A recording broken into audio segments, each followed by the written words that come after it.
Meeting 6:33 of the Montpelier-Roxbury Board of School Directors. Let's take a roll. Emma? Here. Brian? Here. Jill? Here. Mara? Here. Adrian? Here. Oh, sorry. I was like, I wasn't ready. You don't have to announce you're here. You just happen to be, I was in robot mode. Bridget? Here. Etiquette? Here. Andrew? Here. And Jerry's not here yet, so okay. So before I go to public comment, I just want to note that this is Bridget's last meeting, and again, thank her for all the great work she's done on the board. She has been such a tremendous asset to the district over the last, I believe, 6-7 years on the board. 6 years, yeah. Yeah. And just has poured a ton of energy and smarts and really hard work into a whole variety of issues that really made the district much better. And we thank her, and we are going to miss her, but she is definitely taking a well-deserved break from the mayhem. So we hope you stay very involved as a parent and community member. And again, are super thankful for all you've done over the last 6+ years.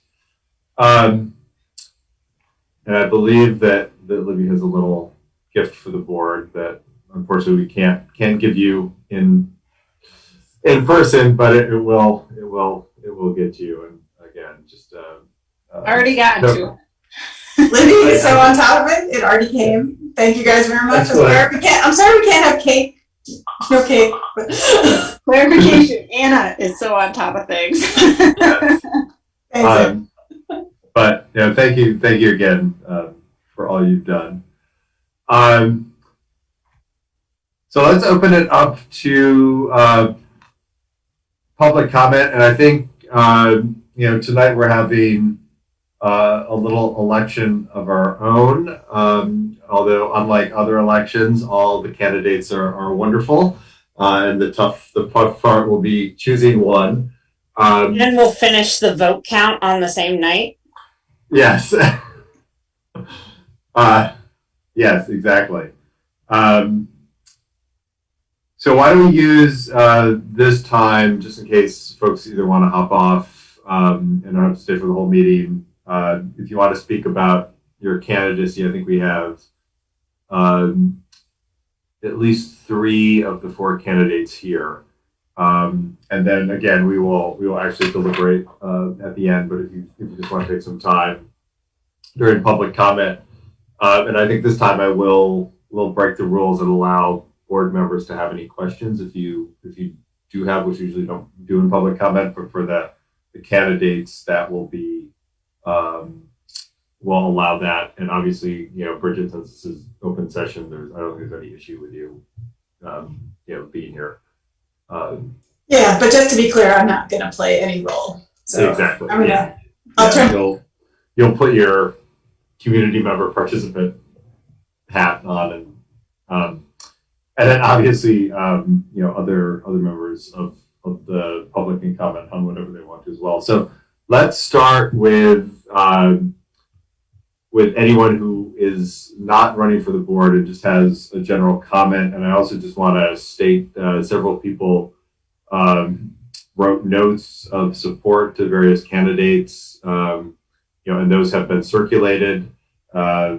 So if you've already weighed in via email, the board has gotten your comments. So if anyone would like to speak, please go ahead and use the raise hand function, which if you hit participants, you'll see a raise hand function. And if you can't find that, just feel free to go ahead and put yourselves on video and physically raise your hand. So is there anyone who wishes to make a comment? So we have Renee Ancel. Okay. Renee? Hi. Good night to everyone.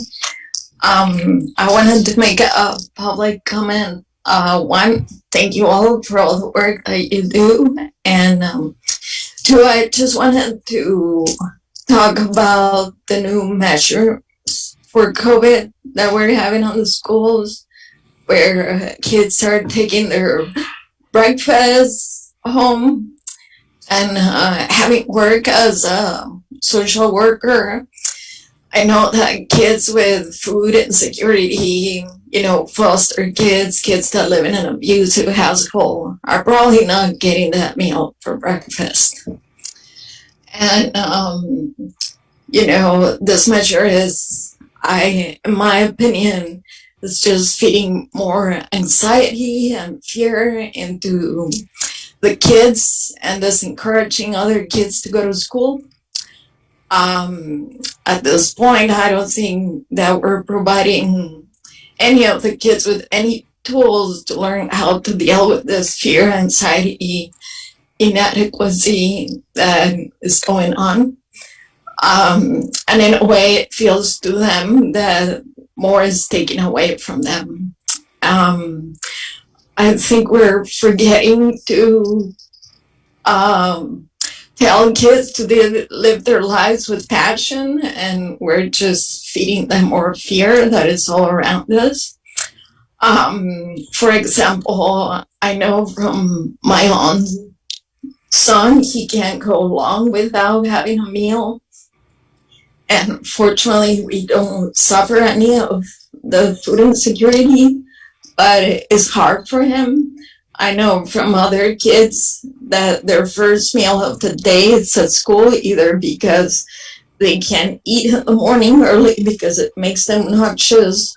And of course, there's the kids that, have nothing. Also, food is so social that that for kids that don't like to eat, this is an opportunity for them to share. So, and besides all this, I think that the goal of the school is to keep the kids with a strong immune system, and they need food, they need it often, they need peace of mind, they need to have more fun and feel their value on these social interactions and community.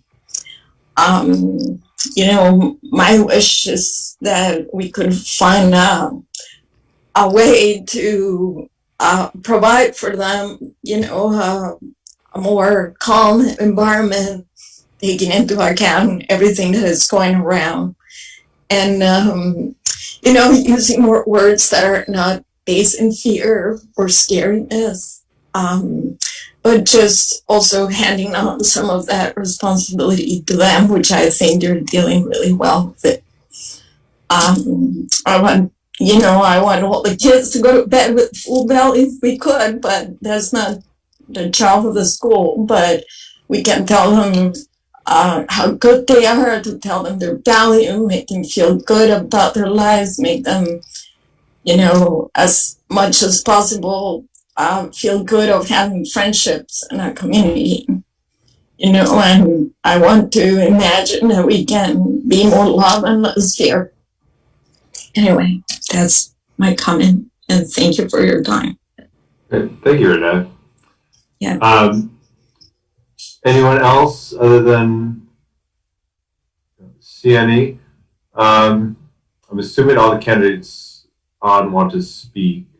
I'm just going to go in order of how they appear on my screen. Adrian? Hello, everyone. My name is Adrian Gill. I'm just so excited to be here today. It looks like I'm in great company with others that also have interest in the board position. And I'm just here today. I've been a passionate lover of our community. I've been in Montpelier for 5 years. And I've been involved with both UES and the Main Street Middle School since we came here.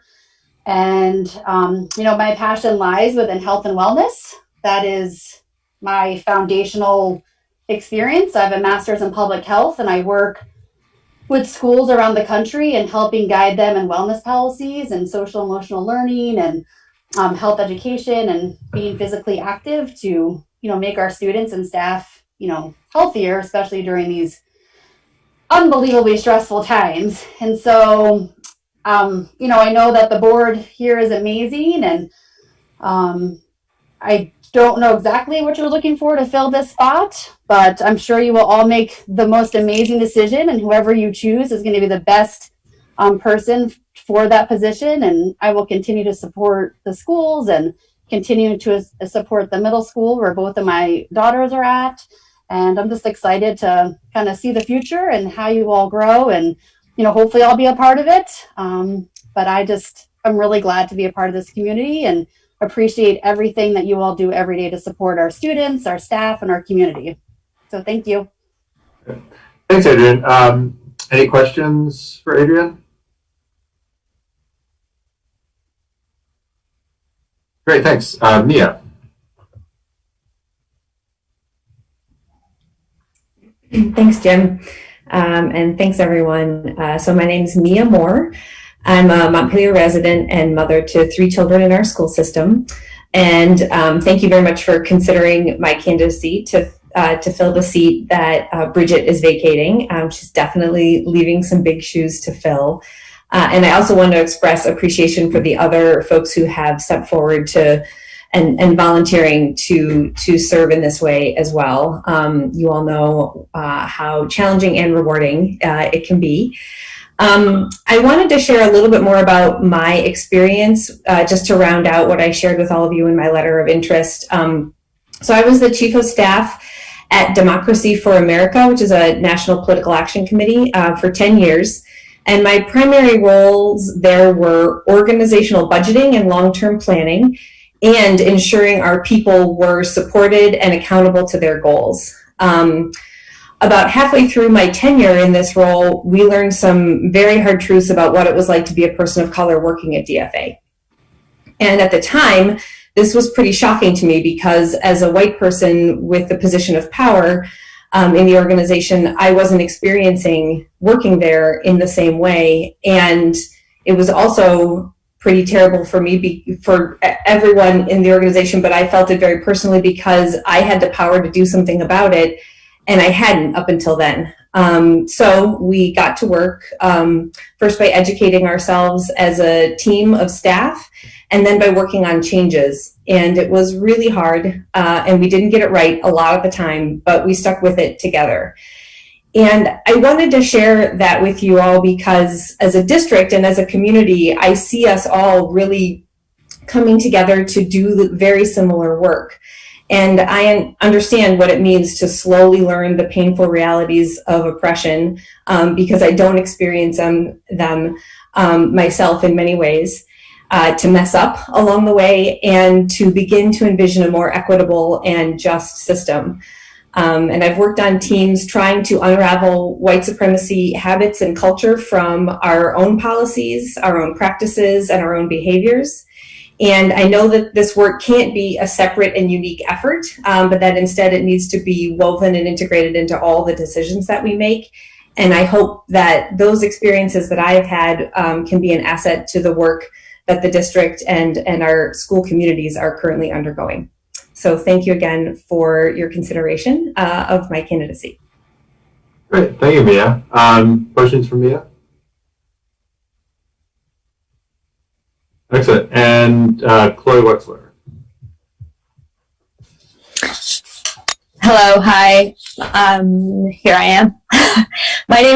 Hello, good evening. My name is Chloe Wexler. I have also been living in the Montpelier community for about 4 years now. And now that I'm a little bit more settled, I've been thinking about ways that I too can get involved and give back to the community.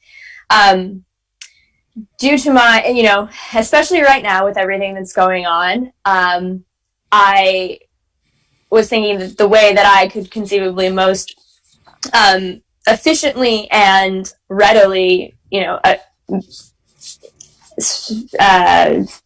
become a sort of participating member of the community is through potential involvement with the school board. And this is because of my current job. I am the legislative fiscal data analyst for the Joint Fiscal Office, and my primary charge is to calculate the yields. So I have a unique familiarity with the education fund. And so I think that I could at least on the fiscal side and the budgetary side, I could rapidly become a participating member of the board, especially since I know that you guys are in your budget process right now, as I too am in my budget process to prepare the December 1 letter. So that's sort of one part of the equation. And then I am not 100% familiar what's going on with the district. I actually do not have a student in the district. I come to the board, I don't have any policy incentives or, preconceived notions. I would just come as someone who would listen and make informed decisions based on the information that I receive. I did go to Harwood. I remember playing soccer at Montpelier High School when I was a kid. And I want to make sure that, the students in Vermont continue to have as good of an experience as I had. I actually had a great experience going through the public schools. So those are my little pitches. I understand that,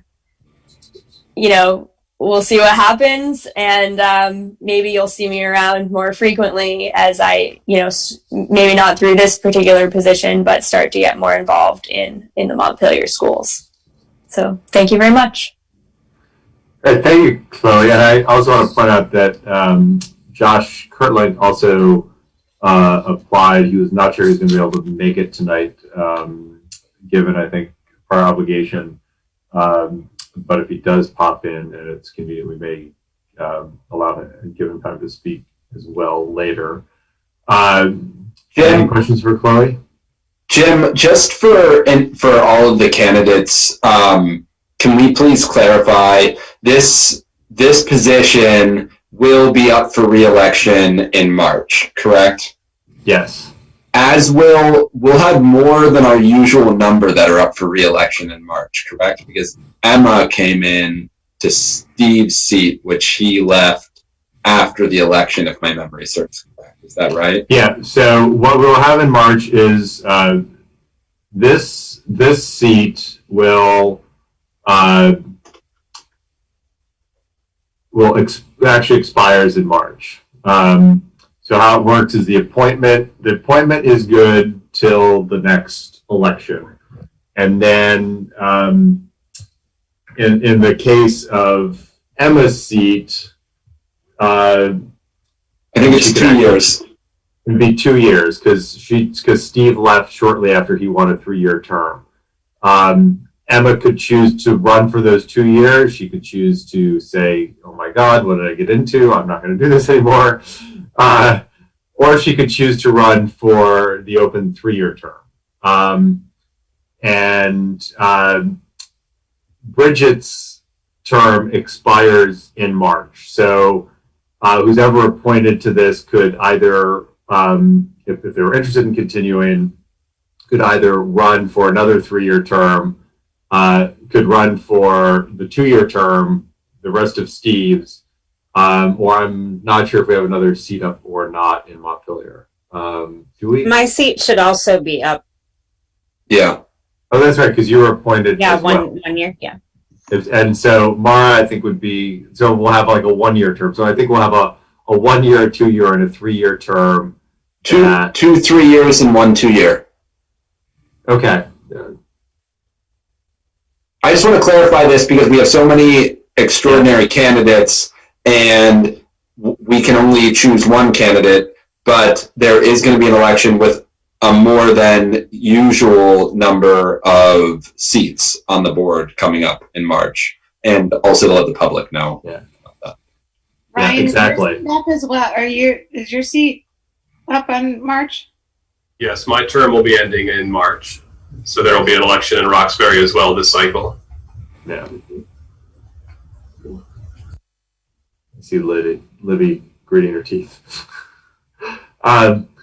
So following up on that, so yes, so the appointment will be till March. I want to thank everyone who stepped forward.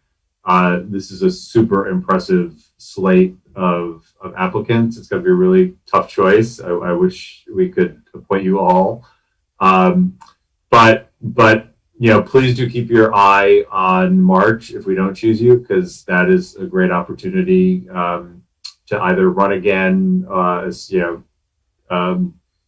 that's an election, so the voters will decide then.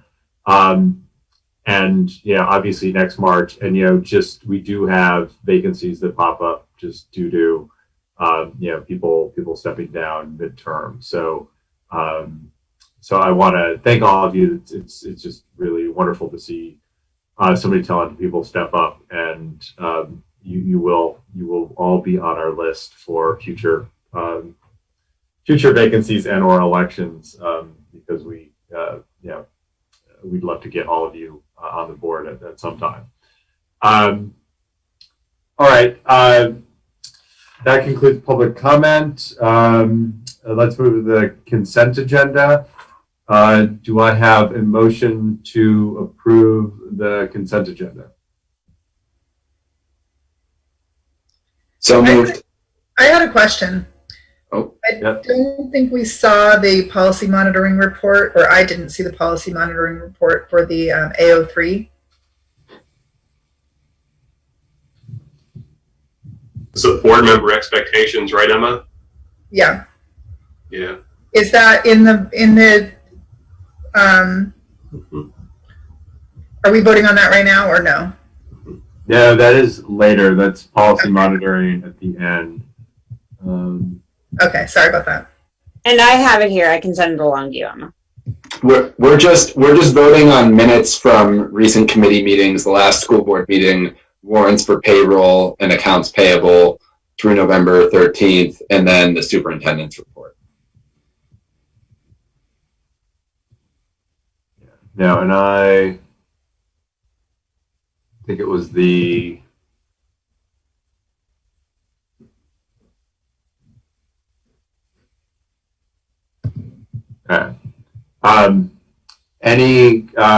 well, first, do I have a motion to approve the consent agenda? So moved. Do I have a second? Second. Any discussion? Great. Let's go to a vote. Emma? Aye. Jill? Aye. Ryan? Aye. Mara? Aye. Aniket? Aye. Andrew? Aye. And Bridget?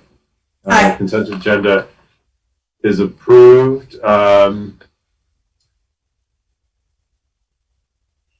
We already covered board member applications. So board discussion is budget goals and priorities. And Libby, I want to hand it up to you on that. Or Yeah, I just have really broad slides, and Grant was going to try to join us, but he was rushing home after the meeting before this, so he may not have gotten home. But I just have. Hey, Libby, do we want to do the policy readings first to give them some time? Yeah, if we don't mind. I mean, if it's not a big deal, let's do that first, and then just see if he has time to, if he gets home to jump on. Sometimes his internet's not so great at home too, so, but that might give him a minute. Okay. Let's rearrange that. I don't know if he's going to buy us a ton of time or not, but we can try. So we're going to skip to the policy reading. So we have a second reading the electronic communication between employees and students policy, and the C12 prevention of sexual harassment as prohibited by Title IX. Any comments or edits on these two policies? No, but I just want to say your plan paid off. Yes, I saw Grant appear. I think we actually can't edit the policies, these particular ones. Yeah, they're mandated ones, right? Yeah. So makes the discussion a little shorter. Okay. And let's just, while we're on it, do the policy monitoring as well. We have to approve these. Do I have a motion to approve the, well, any questions about the policy monitoring reports for Liddy? I agree with Emma that I cannot find the report for AO3. I can find the text of AO3, just not. Yeah, I was looking through, and that's what I found too. That was the one that you were going to do, Jim. Yeah. You were going to do that one. I was? Yeah. Yeah, that one wasn't I supposed was to trying to think I of don't a think. good way to say that, but I couldn't think of any other good way. No, you can call me out on it. I'm sorry. It's been a busy couple of weeks. Well,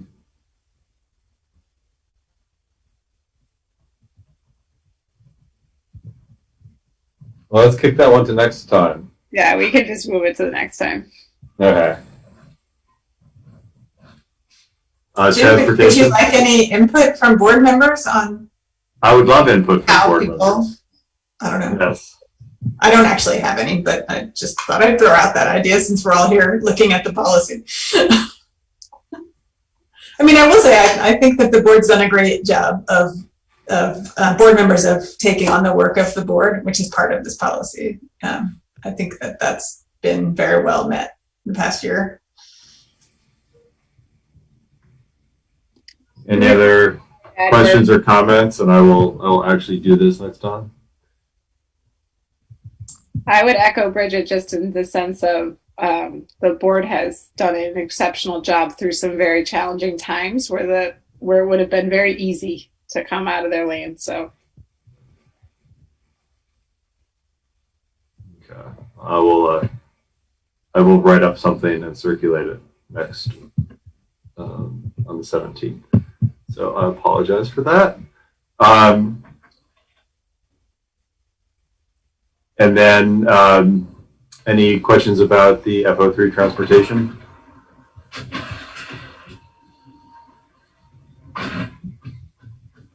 No? Do I have a motion to approve, and we'll just do the FO3 transportation report? So moved. Do I have a second? I'll second. Any discussion? Okay, Emma? Aye. Ryan? Aye. Jill? Aye. Mara? Aye.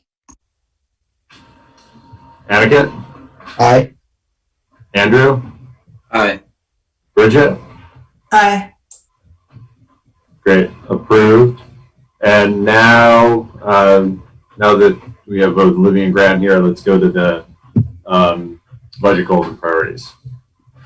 yeah, so we just put together a very slim, I don't think we've actually ever done this for budget time before, but this is just a very slim piece of where the administration is right now. We've had several meetings. We've actually slowed down the budget process and had more face-to-face, well, sometimes virtually, time with the administrative team because we have so many new members on our administrative team, and because it's just such an oddball year. So we've had a lot of conversation amongst ourselves, and we're starting to zero in on where we believe the priorities need to be based on what we're seeing in our fields. But this is and also a chance of the board members to weigh in. So I have just 4 very short slides for some themes we're thinking about and some questions for the board for you all to have a discussion around. Okay. But Grant is here as well, just in case there's more money questions that he would be a better suited than me to answer. So just a reminder, I know most of you have seen this before, but we always want to put this in front of the community, and we always want to put it in front of the board members. This is the MRPS theory of growth, that all kids will learn at high levels because of what we do every single day. And if we have collective responsibility and collaborative practices, formalized essential learning, a timely system to enrich, intervene, and remediate, and high quality instruction in every classroom, then we'll reach that goal of all kids learning at high levels. For right now, what we're looking at for this budget cycle to support is high quality instruction in every classroom, which actually isn't a whole financial piece to it. That's much different than other years, but this has certainly been, this was actually where we were going to focus all of our efforts this year. But because we're in this strange place where we can't really get into classrooms and teaching looks different and classrooms look different, we're still focusing on high quality instruction, but nowhere near in the way that we were focusing on it. Actually, this year we're really doubling down on collaborative practices and collective responsibilities because of the situation we're in right now, which is not a bad thing. It's not holding us back. It's just making us stronger in that particular circle. But what you will see a theme around is timely system to enrich, intervene, and remediate. And the idea is that the administrative team will most likely put forward for actual dollars that we're looking at. We also want to put in front of you some enrollment trends that are pretty significant. So since the 1920 school year, the high school has increased by 55 students, and it's modeling to significantly continue that increase. So we have a lot more kids coming into our high school, and that really influences the mandatory courses, particularly at the 9th and 10th grade. Once kids get to 11th and 12th grade, they can start taking a lot of different things, and there's different offerings outside of our high school walls. But that influx of kids, we have a significantly larger 10th grade, for instance. It really influences some things that kids have to take, mandatory things kids have to take. Oh, Jim, I see Josh is entering the board meeting too. Oh, okay. And then Main Street Middle School is still increasing. Since the 1920 school year, they've increased by 20 students.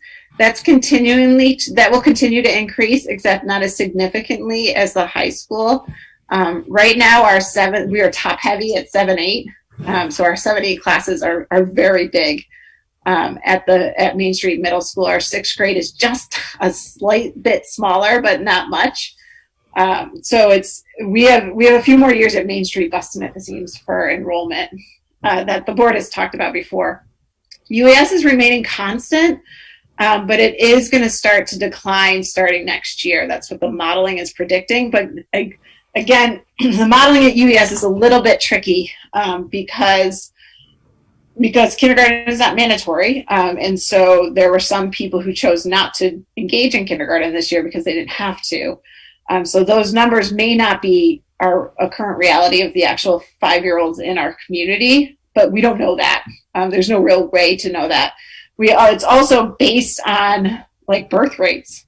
So our kindergarten numbers are based on birth rates, and that's not exactly a reliable number. However, it's what the model is built on for our kindergarten. So it is going to start to decline in terms of enrollment, but again, that modeling may be a little off. And then RVS is just hard to model because it's so small. And if one family moves in with 3 kids, that significantly changes the population at RVS. So it's just really hard to model it, but what we can say across time that it's pretty much remained constant across time. So across what we have anyway, the information we have. So that's what Grant's kind of modeling for going forward. But the enrollment trends are significant, and they do influence our budgetary thinking. Oops. Oh, sorry. Go ahead. So some of the things that we're talking about as opportunities for this year's budget Our administrative team would really like to build our capacity for intensive needs in special education. Our current reality is that less than 0.01 students at UES and MSMS cost the district $291,814 because of outside placements or outside consultants. So what the team would really like to try to do is to build our capacity internally, which may be a dollar amount up front, but eventually decrease this reliance on outside consultancy. Right now we have a BCBA that we hired last year, and that will allow us to build a lot of social emotional learning capacity in-house, and it's all tied up in negotiations and all kinds of things like that as well, but we have plans to build that capacity. And the BCBA lets us go a long way in that. But we also are looking at our kids who have intensive special needs and how we're servicing them and if we're doing the best by them. And do we really have a program built for kids in a way that continues to build and increase their learning capacity so that they are learning to their highest levels as well. And we're not sure that we have a definitive on that, but we think that we're building a plan or a program that we're going to present to the board around increasing our human resource capacity in intensive needs. Libby, go ahead, Andrew. Sorry. I'm not entirely certain what that means. Less than 0.01 students cost $291,814. Does that mean that they're... So that should be a percentage, actually. Sorry. Oh, okay. 0.01% of students. Sorry, I'm just missing that. Okay. Sorry about that, Andrew. Good question. So a very what it means is a very few number of students with high needs cost the district a lot of money in this area. Yeah. Thanks. Yeah. Oh, sorry. I think just for people listening, the A2 in-house board certified behavior analyst. Oh, thank you, Anna. Thank you, Emma. Emotional learning capacity building. Thank you for clarifying jargon. I owe a dime to the jargon drawer. Thanks. Yes, that's a board certified behavior analyst, which is odd for schools to have. Not many schools have them. So it's usually the outside consultancies who have them. So we want to try to keep that position in our ranks. So the next thing we're looking at is... I was going to just ask another, are we sure that we can, aren't there some other factors that influence outside placements, like desires of parents, et cetera, that can be expensive and hard to resolve and sometimes on a case-by-case basis, we can have something explode regardless of what our in-house capacity is?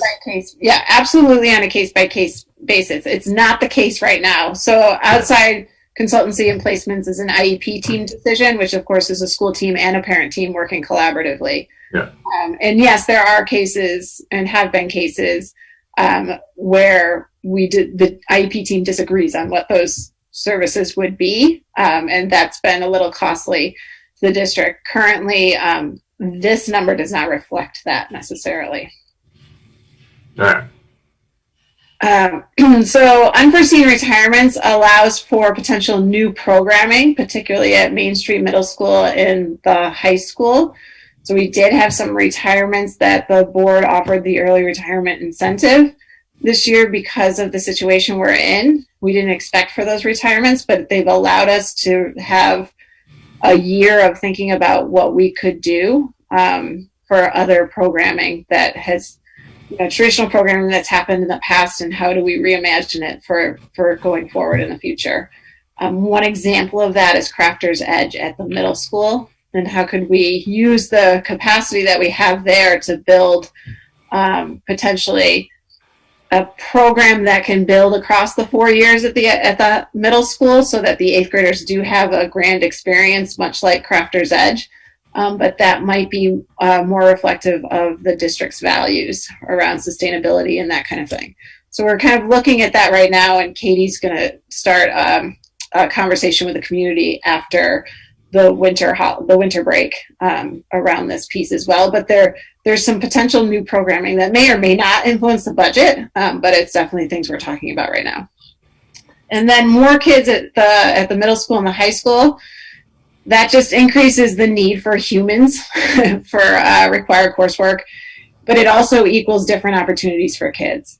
So if we need, last year the board added some fine arts work at the high school, but there is a potential that we need even more opportunities for kids there because it's a requirement, and we currently don't have a whole lot of offerings there. We looked at that last year, and maybe that we're proposing something new this year. So the increase in human resources isn't just because we have more kids, but it's also because we want to think about different opportunities for students. And I know that's really broad in general, but we're still really in discussion about bringing to the board what exactly we want to do with that idea. But it's just, I wanted to make sure you knew that enrollment does impact some budgetary decisions going forward. So last was just some questions that you could use as part of your discussion jump off, or you could go other places too. What are priorities the community would like the administration to consider in building our budget to present to the board? Are there areas that the community does not want us to focus on, but wants more focus? What don't we focus on? What do we focus on? And where are the landmines that we want to make sure that we don't touch going forward? So I'll leave it to you all to discuss. Ask Grant and I any questions. We can take it back to the administrative team as we're thinking forward. We're got a really good start on this budget, but we want to make sure that we have this input before we move forward even more. Great, thanks, Libby.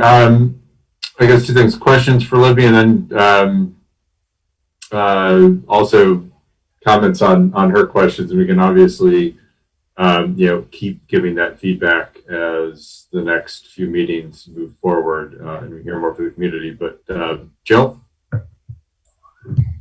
Thanks. I just real quick, I think it's helpful for me as a new board member going into this, and maybe some folks that are listening. So the budget we're starting to have the conversation about is the one that eventually will become something that we're all voting on in March, right? That's the time frame.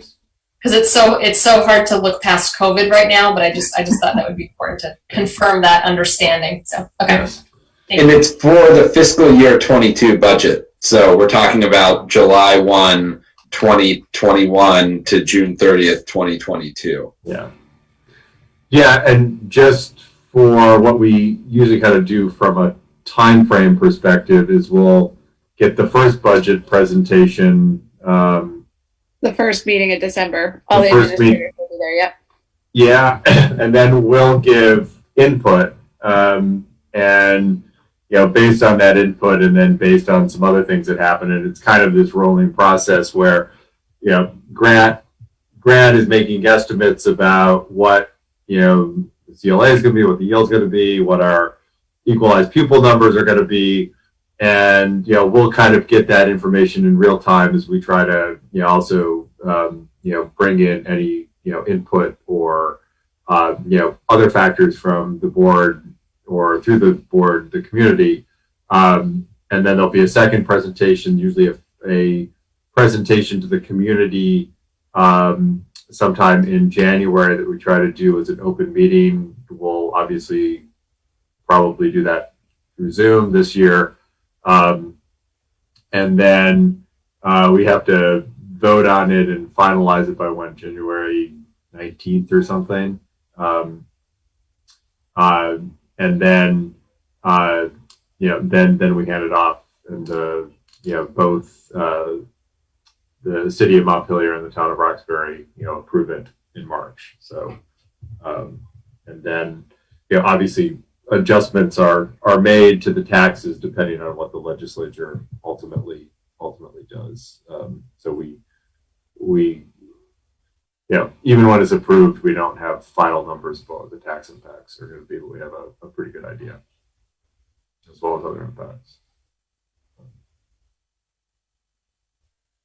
Bridget. Libby, did you say that there's going to be a kind of deliberate community involvement around the middle school offerings and curriculum? Yeah, would that be around Crafter's Edge? Around the future of Crafter's Edge. But Crafter's Edge kind of implicates the specials, right? I mean that they're integrated. I mean, I think that that's great, and that it's really good time to take a look at those. And since you mentioned the middle school and that point about Crafter's Edge, I just wanted to throw out something that I know was kicking around a couple of years ago around foreign language at the middle school. When the 5th grade got shifted there, that there was a lot of parental interest in moving proficiency-based foreign language education into lower grades at the middle school since they were there. So I don't know what Katie's thinking about or you're thinking about, but I just wanted to throw that idea out again and remind that there was certainly a lot of community interest then around moving the 5th grade to the middle school as an opportunity to bring real proficiency-based foreign language education to younger students. And I don't think it's played out, but could it be on the table again? Or something board members could be asking the community about now. Mm-hmm. Libby, in terms of the fine arts position that you were just talking about, possibly expanding there, we did do a survey. Well, or your team, I don't know who did it. Yeah, Renee did it. A survey last year, correct? Mm-hmm. Yeah. And was that at the high school level, or was that at the middle school level? At the high school level. Okay. Yeah, and really what we're looking at, so we're having a lot of conversations right now because we have a couple shared positions between Main Street Middle School and the high school. That does get difficult to do because their schedules are different. So it is difficult to share positions between the two. The instrumental people and the choir make it work pretty well because of the nature of their gigs. But when you're starting to talk about other positions, so we've heard loud and clear from the community, for instance, over the past couple of years around, and many people who are in this board meeting have heard as well, around health education. And so that's actually an area, when I say we have opportunity right now to increase this capacity because of our enrollment, which is health is a required course in 9th grade, and we have the so we're looking at, can we increase that position to offer more health education across our 5th through 12th graders. And how do we do that? How do we do that in a way that do we share a position? Do we not share a position? Do we, those are the kind of conversations we're having right now, because that has been made loud and clear to us that is something the community values and wants. So anyway, those are the kind of ideas that we're talking about right now. Great.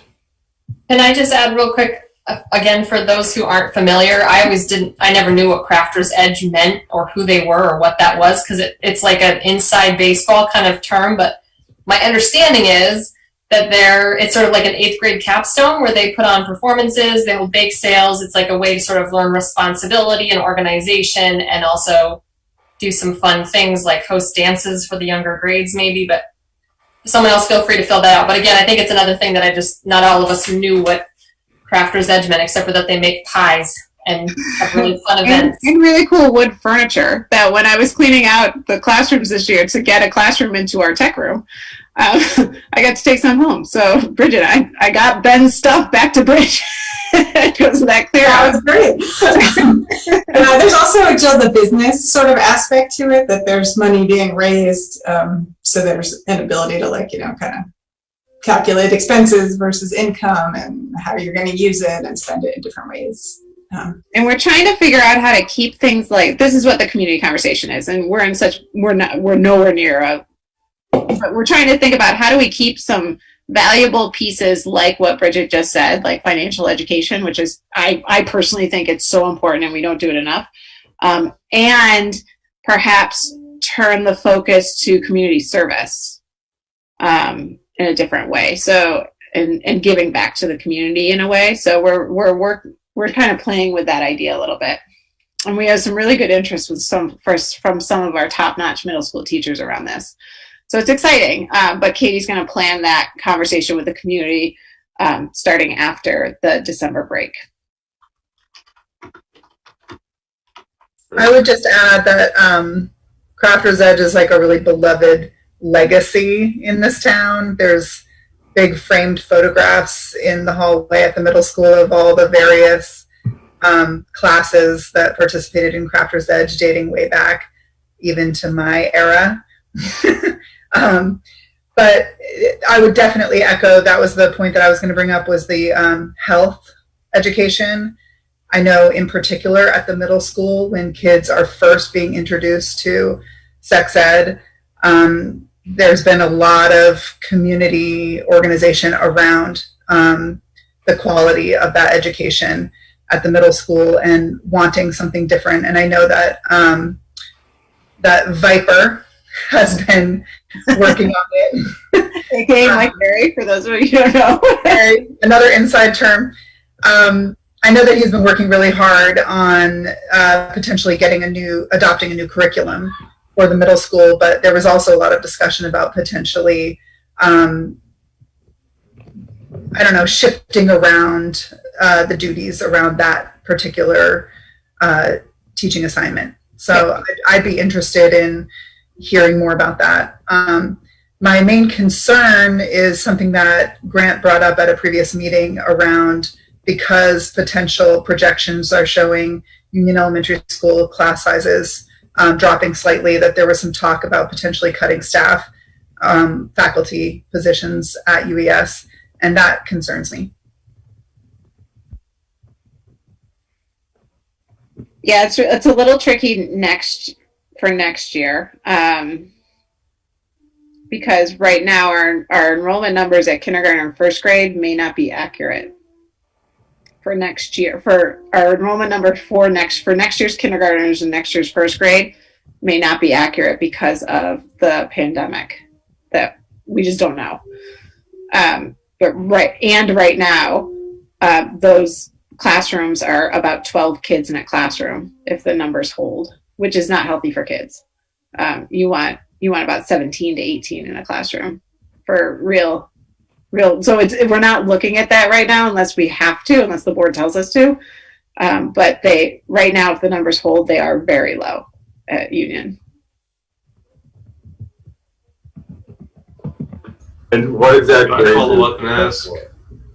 Ooh, sorry, Jim. Is that kindergarten and first grade, or sorry, I missed it, or is that would be next year's K and 1. Okay, that's what I thought. Thanks. Clarifying. Okay. So I'm sorry. Go ahead, Brian. Yeah, I was just going to follow up on the question about enrollment numbers. So it seems like building the special services program is a big theme in the proposal you just shared with us.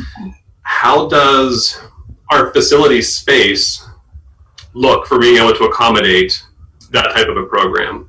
We're not talking about a lot of students, but we'll be talking about students who have special needs that might need breakout rooms or more dedicated space to be able to serve well. Do we have that right now, or as part of the program you're looking at, maybe having district space outside of our current buildings? No, we're not looking at that at all. But you're absolutely right, Ryan. Very astute of you. That's part of the conversation of, if we develop more programming to keep kids in-house, then we're going to need to do something with some space. UES actually does have space, and that's what we're looking at right now. They have a beautiful space, actually, that Andrew LaRose is going to put on his architect hat. And because of our capital projects, as well as his buildings and grounds budget in general, we think that we can do that pretty well without adding a whole lot of money onto the budget. But it's really, I don't know if you've ever been there, right? But it's the special education suite at UES.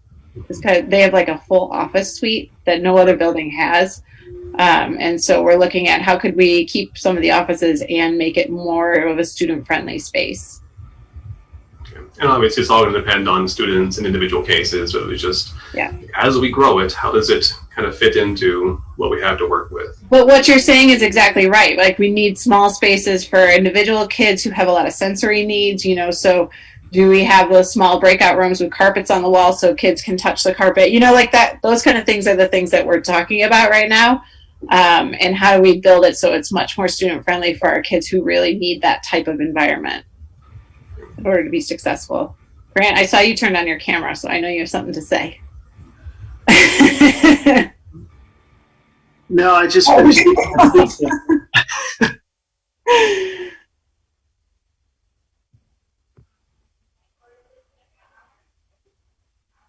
Bridget's got her hand up. Yeah, Bridget, sorry.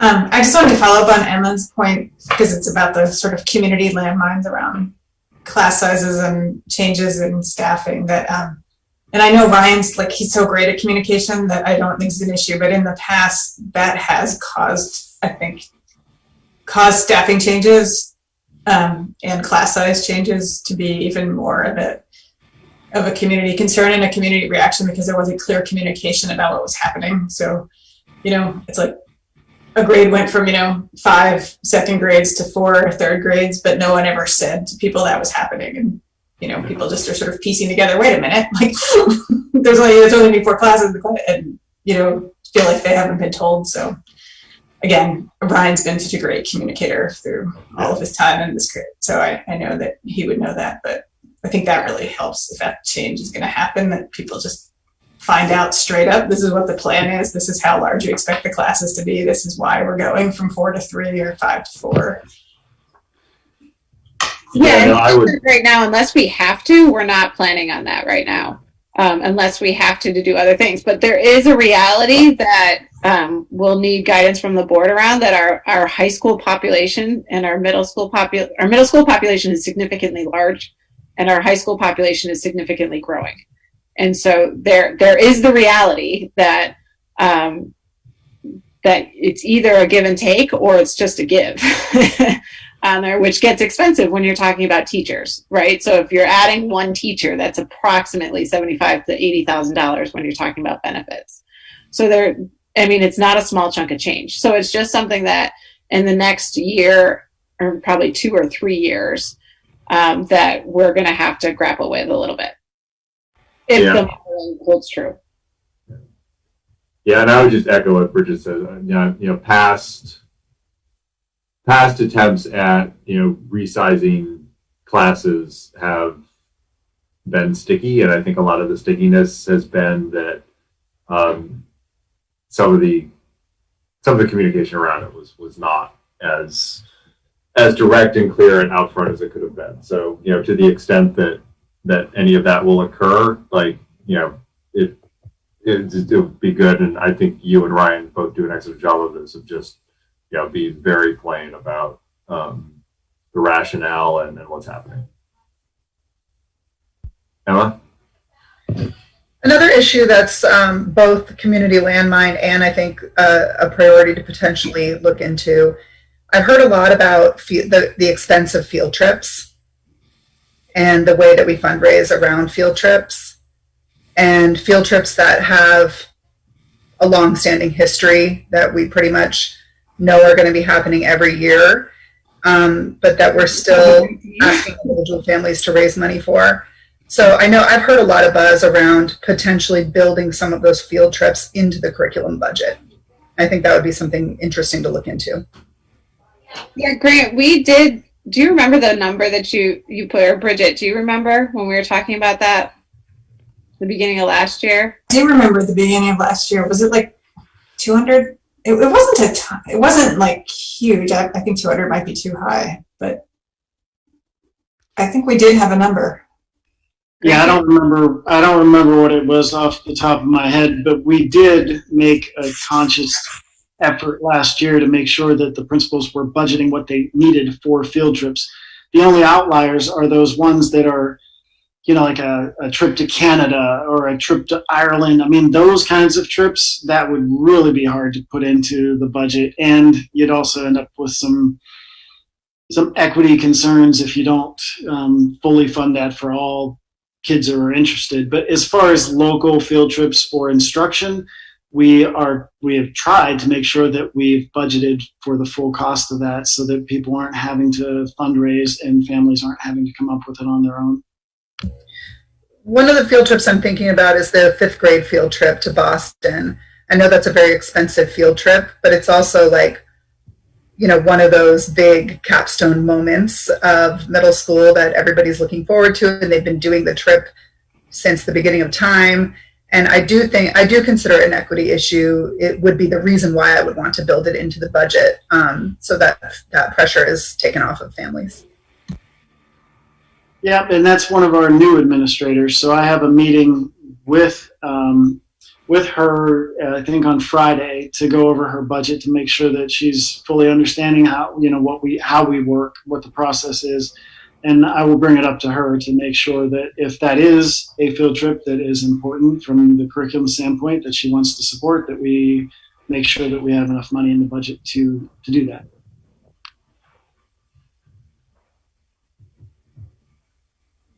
Excellent. Other questions or comments?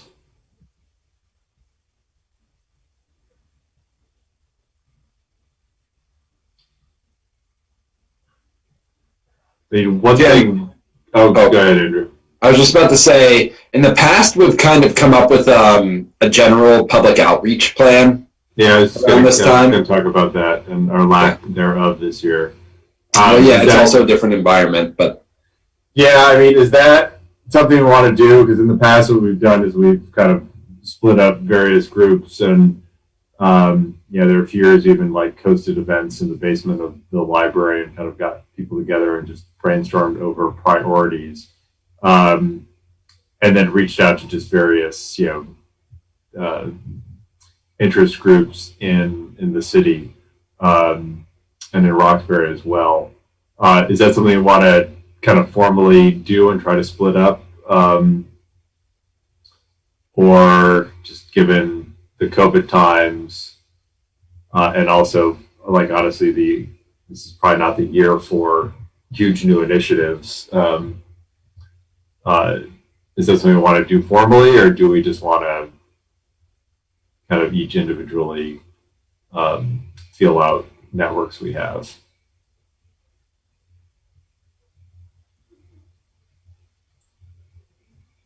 I don't know. I know that I had heard in the past of what the board used to do, again, under times when you could go to the senior center or you could host some kind of conversation.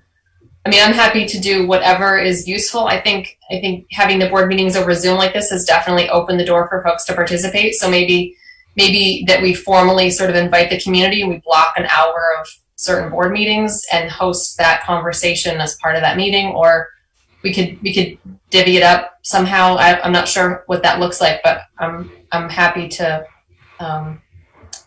host separately or as a team. And I think this will be the way that we need to do it. Does that does that need to be a board meeting, or can we host independent meetings and not call them board meetings? I mean, like previously, this was something we do outside of the board meeting. We'd have maybe two members go, set an hour aside at the senior center and just go and listen to what their concerns are. Same with like, the Friends of Montpelier Schools. I think Steve used to do some outreach to some of the, kind of trade and business organizations.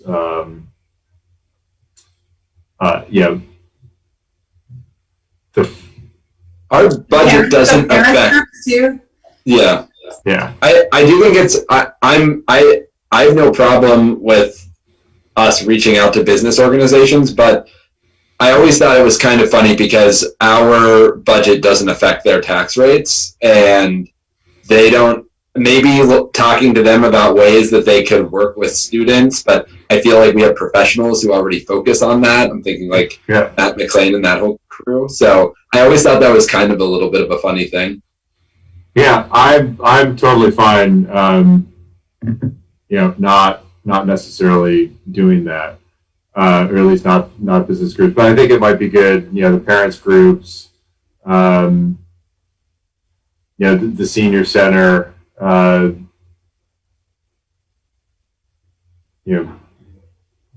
Any other groups we can think of. And again, I'm not sure, like for instance, with the senior center, I'm not sure whether there's a good platform to really talk to the senior center at the moment. That's something, someone could reach out to Janet Claire and ask her. But I almost wonder if we could also just kind of send an email blast to some of these different groups and say, hey, do you have any budget issues, budget concerns, issues concerning the school that pertain to the budget, that you want us to consider in this process?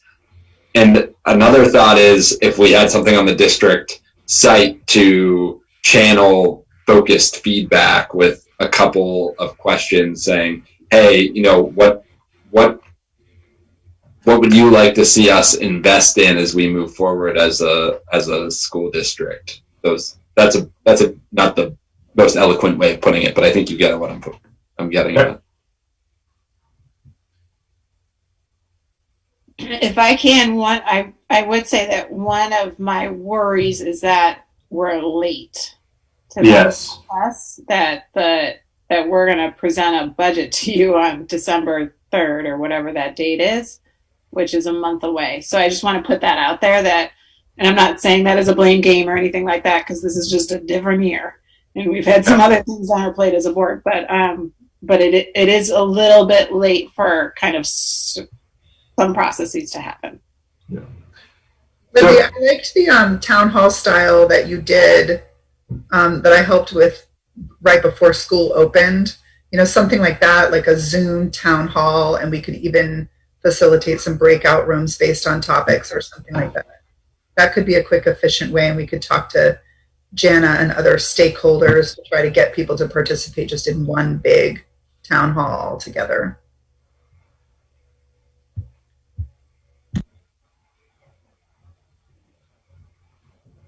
Would that work? I had one other budget priority that came to mind around the issue of equity at Union Elementary School. I've heard it talked about quite a bit, the snack program that we're not doing this year, but that we've done in prior years. And there's been a lot of talk about just rolling it into the budget and having it be free to all students. And I don't understand all the complexities of what that would take or how expensive it would be. But just at first blush, it seemed like a good idea. And watching what's been happening with COVID and how all meals have been made free to all students, it definitely strikes me as something we should consider. I was watching Grant's face because you're thinking about the snack fairy, aren't you, Grant? Yeah, it already is paid for. So I was just watching Grant's reaction to that.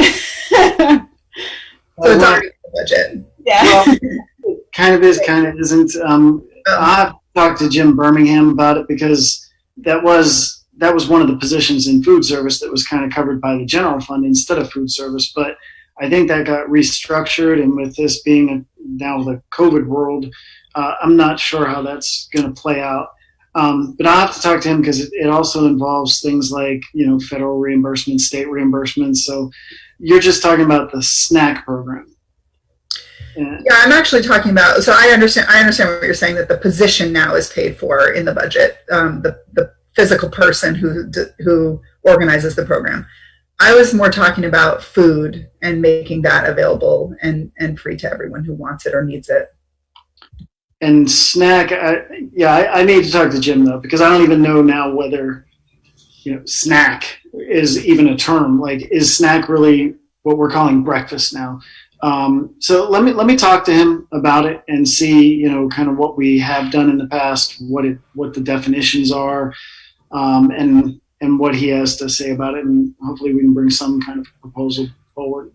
Yeah, I know it's a moot point this year because they're not doing, as Renee commented at the beginning, they're not even doing breakfast at school right now, but breakfast is separate from snack, is separate from lunch.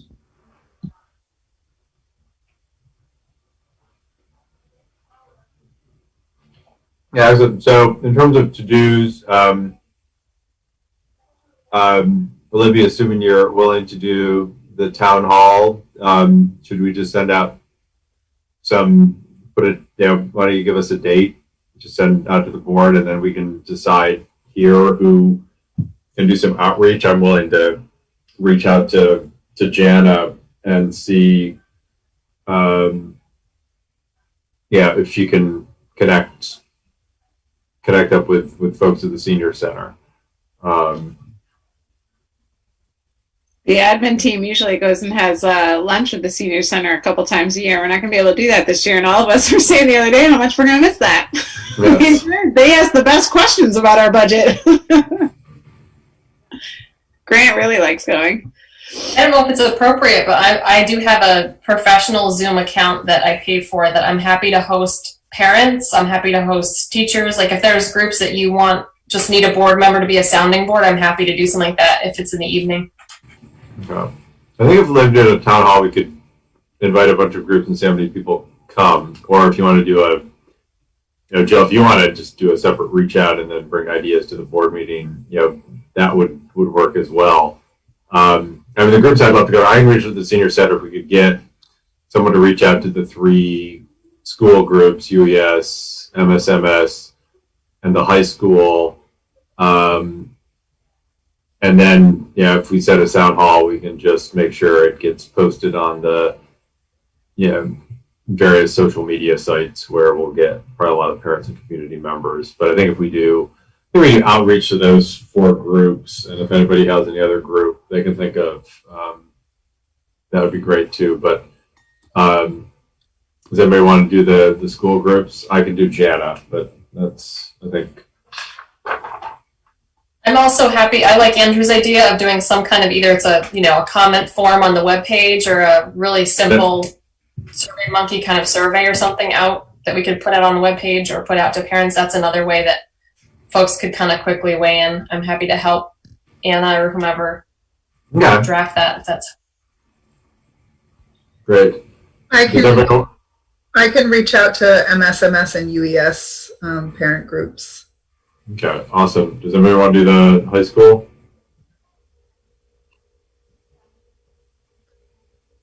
And I'm thinking reaching out with an invitation to a pre-scheduled town hall. Yeah, I think we just, Libby can look at her calendar and maybe propose a date and just send it to the board. And then, we can just send a quick email saying, Libby's going to do this. We'd love to, great time to have you come and,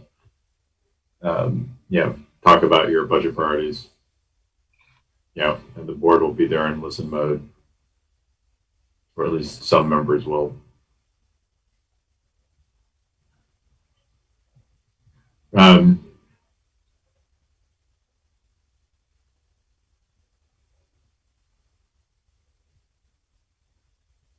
well, we'll figure out a way to find. I can figure out the high school. Yeah. I'll reach out to all parent groups, and all of them. Okay. Yeah, awesome. I was gonna say I almost just wonder if it makes sense if Emma's already reaching out to those parent groups, if she just isn't it consolidated now? Adrian's here. She should be. Yes, Adrian knows all about it. Not a problem. Anna can help with that. Anna and the parent groups are like this. Well, perfect. Yeah, I mean, ultimately, it's just a communication to them once we set up a time, and if Anna can assist, that makes sense. I'm looking at just because of board meetings and negotiations meeting, probably November 16th is about the only day that would work. That I think that works. Just so you guys can put that on your calendar. It's just with the negotiations, with 3 negotiations and board meetings, the nights are pretty few and far between right now. Yes. And we have the holiday. Yeah, I don't think we have to make it too late either, because I know that as much as you love spending time with us, I'm sure you also like to see your family every now and then too. So you saw her earlier; she was dancing behind me. That I could see her.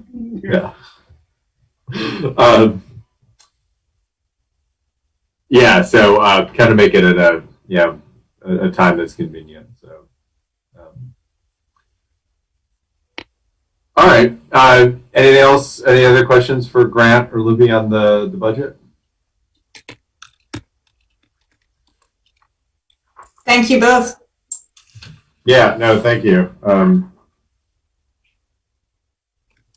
The budget conversation this year is not as scary as we were thinking it might have been. We're about to have an executive session to talk about both negotiations and board candidates, but I see that Josh Kurtlink has joined us, and I just want to give him an opportunity to introduce himself before we head into executive session. So Josh, thanks for joining us, and go ahead and introduce yourself. Well, thank you. I'm sorry I was late. Murphy's Law struck again, and as we're getting everything set up, we had a quick run. So I'm back now. I'm pleased to just be able to kind of listen in and see everyone's faces, and hopeful that, if not now, at one point I can join the board and help shape the school district that our kids are in. So, but any questions I'll happily answer. Great. Any questions for Josh? Well, that's great. Well, thank you. Yeah, I just wanted to kind of say what we said to the other candidates who spoke a little earlier. We have a really amazing slate. So thank you for stepping up. Hugely appreciated. We are going to have 3 openings in March. So if we don't appoint you tonight, definitely keep it in mind, and we'd love to see you run.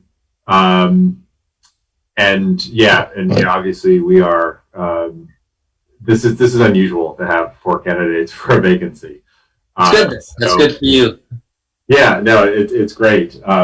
It's a good thing to have. So, so thank you very much. We'll be making a decision after we come out of executive session, and and we'll let you know. And if you're not chosen, please do keep the board in mind, because we will have openings and opportunities to serve. So thank you very much.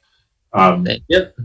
With that, I need to go to executive session for negotiations, and then to consider board candidates, which I'm not sure exactly personnel. But for the purpose of negotiations, we need the first and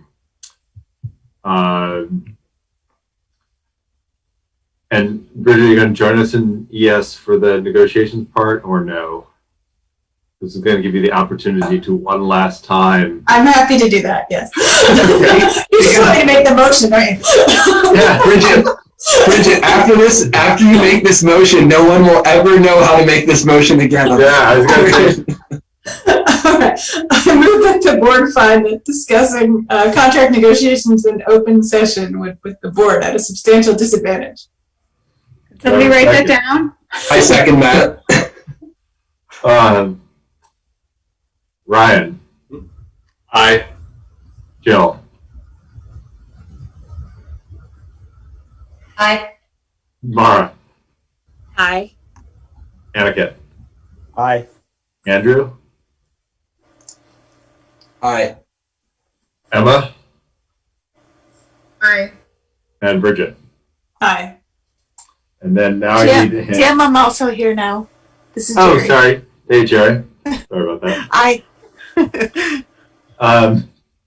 And now I need a motion to go into executive session for the purpose of discussion negotiations and board discussion board appointment. Do you have a motion for that? I'll make a motion the board enter executive session to discuss contract negotiations and personnel matter. I second that. Ryan? Aye. Jill? Aye. Mara? Aye. Aniket? Aye. Andrew? Aye. Emma? Aye. And Bridget? Aye, with the Oh, notation and Jerry. that I'm going to recuse after the negotiation part. Okay, great. Aye. And Jerry? Aye. Okay. Livia, you want to do the magic? Got it.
Do I have a motion to appoint, and ironically, she is the last one standing, Mia Moore, to fill the seat of Bridget Casey on the board? So move. Make a motion to, Annika just did. Second it. Jerry? Aye. Annika? Aye. Mara? Aye. Andrew? Aye. Bill? Aye. Emma? aye. Ryan? Aye. Congratulations, Mia. You don't know what you're getting yourself into. She probably does, because she's been at every one of our meetings for the past. She does. What you do have to do is you can either call John Odom or put a mask and go to City Hall and get sworn in. And then you Is can join City us. Hall open right now, Jim? Are It's they open, I think by appointment. okay? and it's open like Tuesday through Thursday. I think it's set hours and by appointment. Just a heads up, the phone thing takes 30 seconds and then you don't have to figure out whether City Hall is operational right now. Yes, and get sworn in, and then you're good to go. So, and I'm sure Libby and Anna can work with you on getting an email. So, Yeah, we can make that happen. And the board will want to think about which one of you wants to be a mentor to Mia. yes, and committees. Policy committee. Do we Yeah, get a motion to adjourn. So moved. Move to adjourn. Oh. I second. Jerry, Aye. Annika, Aye. Mara, Aye. Andrew, Jill, Emma, Ryan. Aye. Aye. Okay. Good night. Good night, everyone. Bye. Welcome, Mia. Thank you. Welcome. Yeah, thank you, Mia.